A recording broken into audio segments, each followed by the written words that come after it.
Aujourd'hui, dans cette capsule, j'avais pas envie de vous montrer une technique spéciale, j'avais envie de vous proposer un projet qui peut être le fun à faire si on a des jeunes dans notre famille qui ont envie d'apprendre à tricoter. C'est mon petit lapin ici.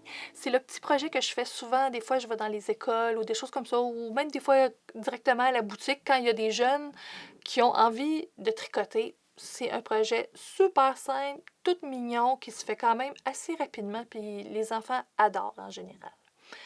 En fait, je ne vous montrerai pas exactement comment tricoter. Je pense que vous devez être quand même assez capable, mais je vais vous donner les petits trucs pour tout réussir ça, puis que vous ayez du plaisir si vous vous installez dans le temps des fêtes, etc., puis que vous avez envie là, de faire une belle activité en famille.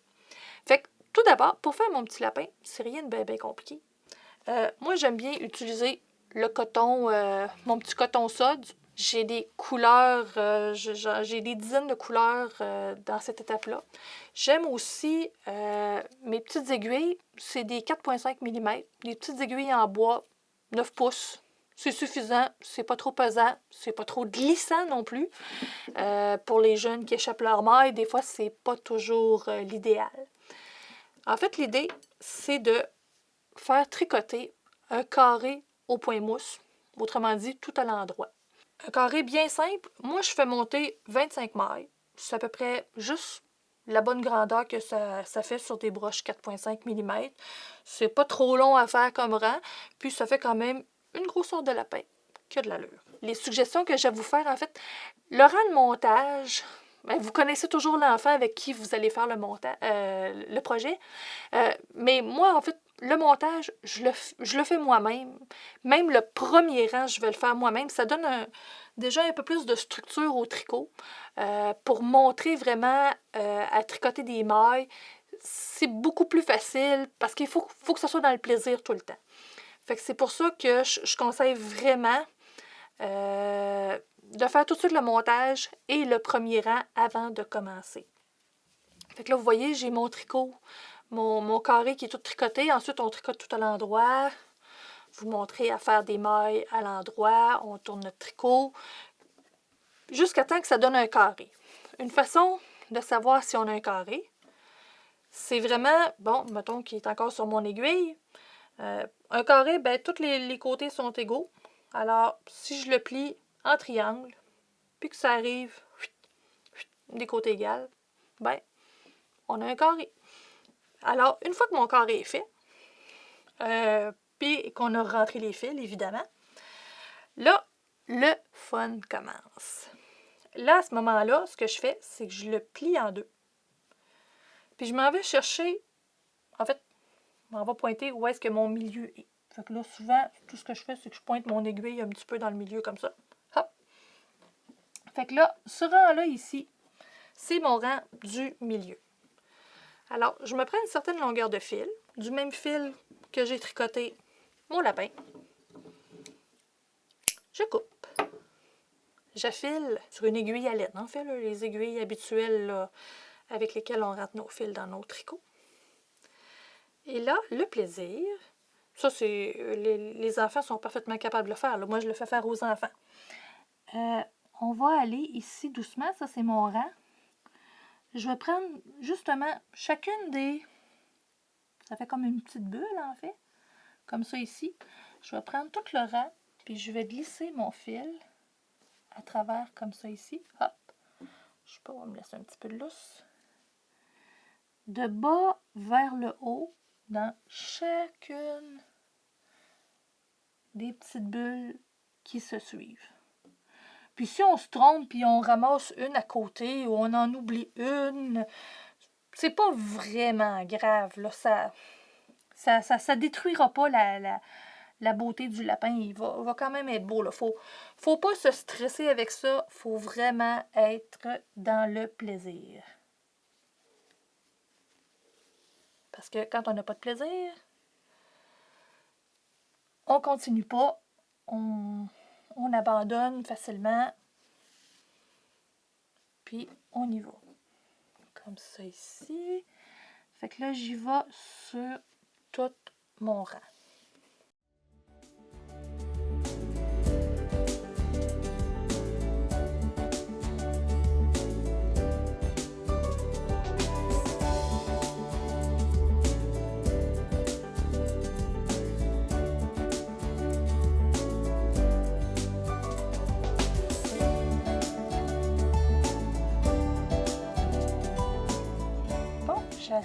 à la dernière, puis je vais avoir fait mon premier passage de fil. Alors, on arrive comme ça ici. Mon fil est passé à travers tout ça ici. Si je le tire, là, c'est relativement mobile. Puis ça me prend quand même une certaine... Oups, je le replace. Une certaine longueur quand même, là, des deux côtés, parce que on va le réinsérer. Maintenant que mon fil de milieu est passé, là, je vais aller trouver le milieu, mais dans l'autre axe. Alors, pour trouver le milieu, le plus facile, c'est plier en deux. Je m'en viens pointer mon aiguille à peu près là. L'idée, c'est d'avoir un point de repère. Parce que là, ce que je vais faire, c'est que je vais raffiler mon aiguille sur le bout de fil qui dépasse à gauche.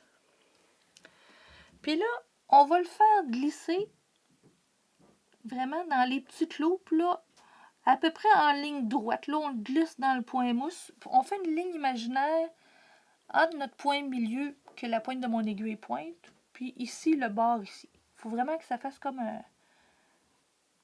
un triangle. Là, malheureusement, c'est rarement des beaux chiffres, fait qu'on y va un peu comme ça se présente. Des fois, bon, les mailles sont en quinconce, on ne les prend pas toutes exactement du bon bord. Je sors un peu pour me donner un peu d'espace. Comme ça ici, je continue, j'en prends une autre, hop, et voilà. Et je sors ici, hop, à mon départ. Là, je peux tasser mon aiguille, j'en ai plus besoin.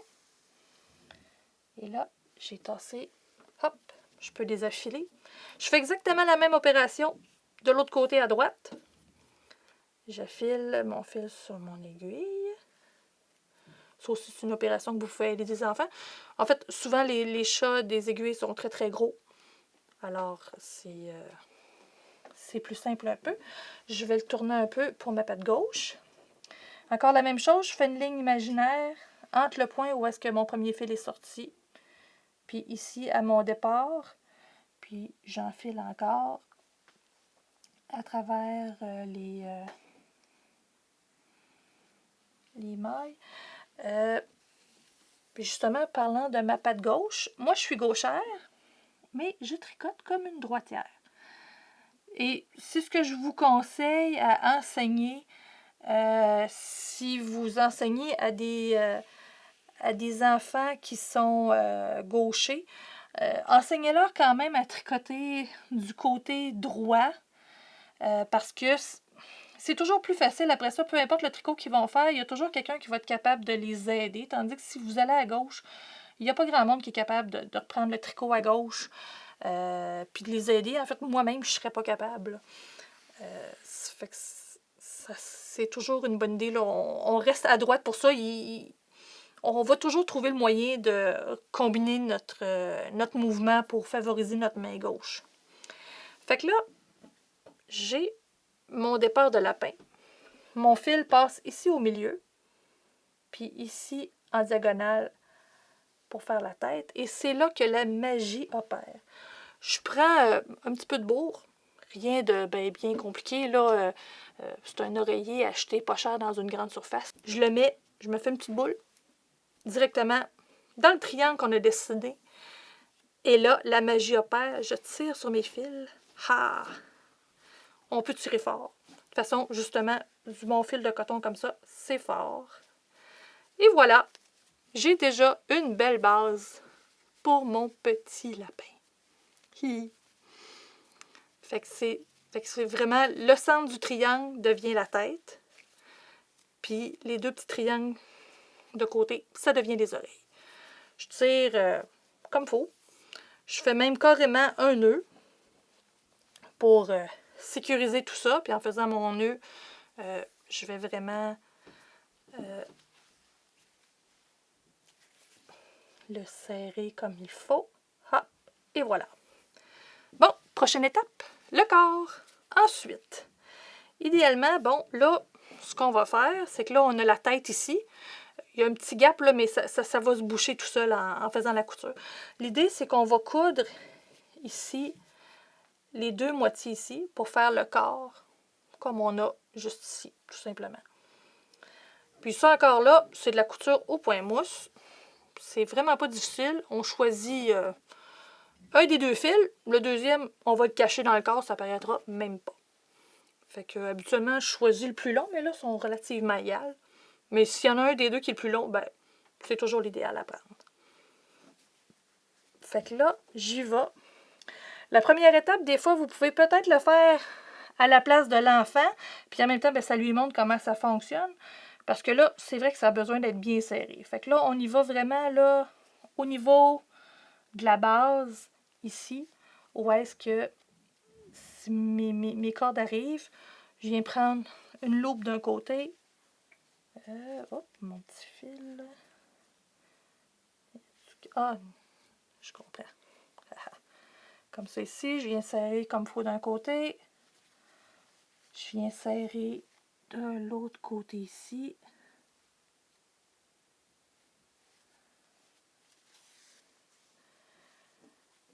Fait que ça permet d'avoir... il y a quelque chose... Ah, c'est ça, c'est mon oreille qui était pliée à l'envers. Fait que ça permet d'être tout bien serré. La bourre sortira plus du tout ici. Ensuite, coudre du point mousse. C'est vraiment pas compliqué. En fait, l'idée pour faire la couture la plus invisible possible, c'est qu'on se sert... Il y a toujours la petite boule qui finit la fin du rang. On y va comme ça. Fait que je commence de ce côté-ci. Je prends la petite boule qui est ici. Je passe mon fil dedans. J'y vais. Je vais prendre le rang équivalent de l'autre côté. Je prends la petite boule qui finit. La petite boule. Je dis une petite boule, mais en fait, c'est comme une petite anse, là, un petit cercle. Là. J'enfile dedans. Et voilà. Je descends, je prends l'autre plus bas. J'enfile. Même chose de l'autre côté. J'enfile dans le petit anneau qui est là. Petit anneau, petite boule. On a toutes sortes de termes. Puis on continue comme ça. Ça se fait quand même là, assez easy. Et voilà. Le prochain. Je vais aller prendre celui-là. Ici. Hop. Des fois, le fil s'accroche dans les oreilles. C'est des choses qui arrivent. Surtout quand on est une patte gauche comme moi. Mais on se débrouille pareil.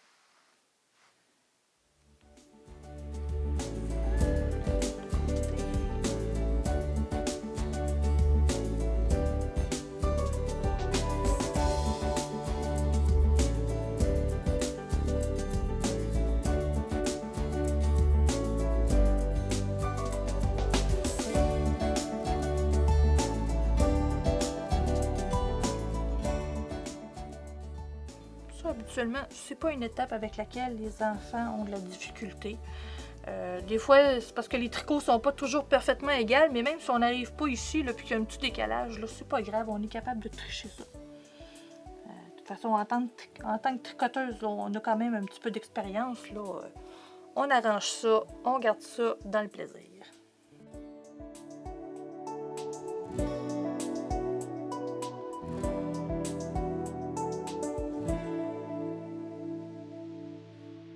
Bon, ben j'arrive au bout. C'est fantastique. Comme ça ici, puis je viens reprendre la dernière.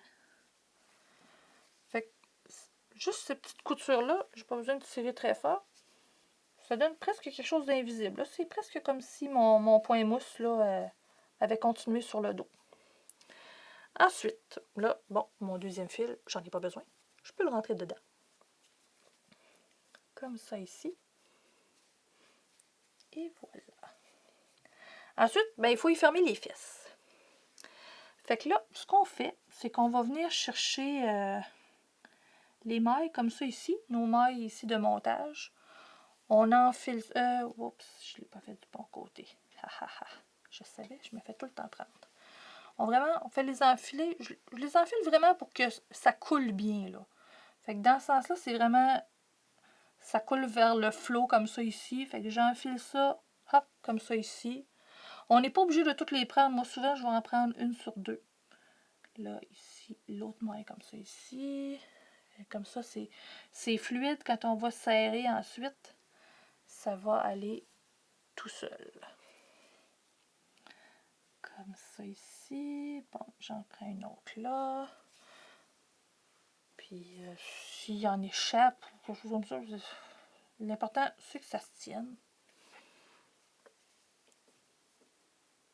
Faut pas se casser la tête.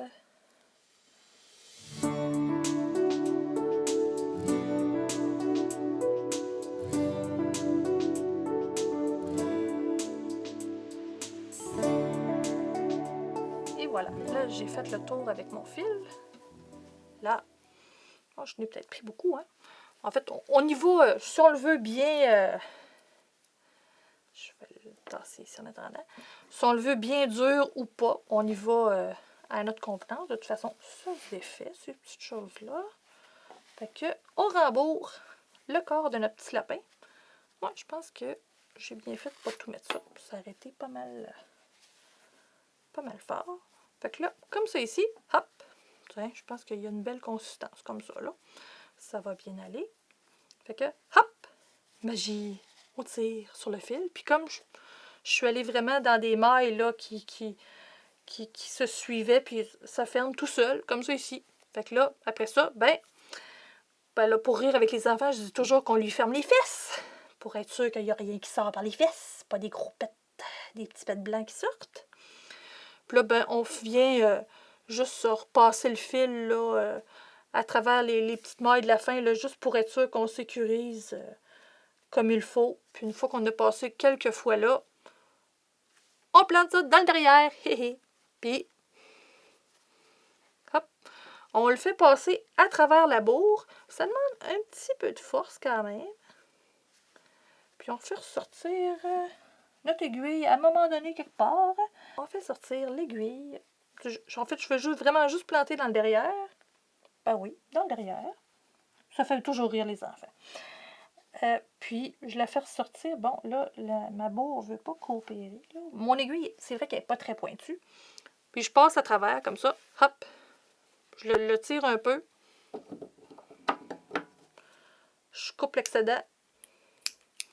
Puis après ça, ben, je le replace. La bourre rentre. Fait que, mon lapin est terminé. Un beau petit projet à faire en famille pendant le temps des fêtes, pendant le temps de Pâques. Un lapin pour Pâques, c'est super. C'est vraiment un beau petit projet pour apprendre à tricoter. Puis là, ben, si on aimait ça et qu'ils ont eu du plaisir, ben là, après ça, on peut aller plus loin, dépendamment de leur intérêt. Fait que, ben, bon tricot en famille!